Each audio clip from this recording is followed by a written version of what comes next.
位水晶友，歡迎返嚟水晶研究所，我係查查，我係京犬。上一集同大家詳細拆解咗愛情石粉晶，今日第二集主角就係水晶界嘅黑武士黑曜石。無論你係返工壓力大、周身負能量，定係想知點樣減靚嘅黑曜石，呢條片包你滿載而歸。首先同大家講一個好動人嘅傳說啊！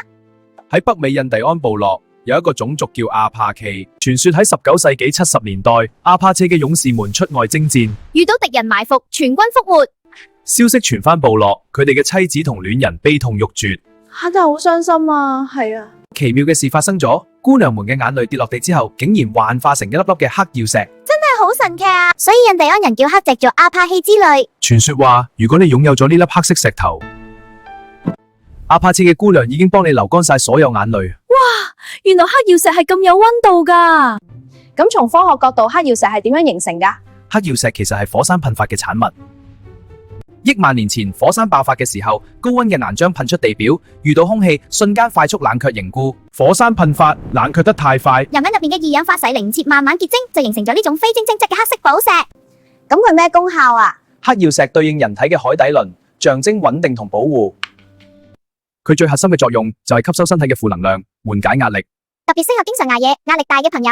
咁我哋喺邊度可以揾到黑曜石啊？黑曜石嘅分布主要喺曾經有火山活動嘅地區。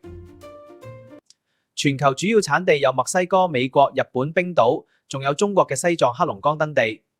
跟住教大家減靚嘅黑曜石。第一種係普通黑曜石，顏色漆黑光亮，唔會透光。第二種係彩虹眼黑曜石，呢種最受歡迎㗎。燈光一照會有彩色嘅光暈，好似彩虹咁啊。第三種係金曜石，表面有金色嘅閃光，好似星星咁。金曜石屬於黑曜石中品質較好嘅一種。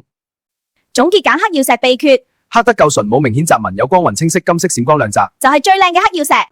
阻擋小人黑曜石，抗負能量得人石。今日嘅黑曜石全攻略就到呢度，下一集我哋會講水晶界嘅智慧石。大家記得訂閱、讚好、分享我哋頻道。我哋下集再見，拜拜。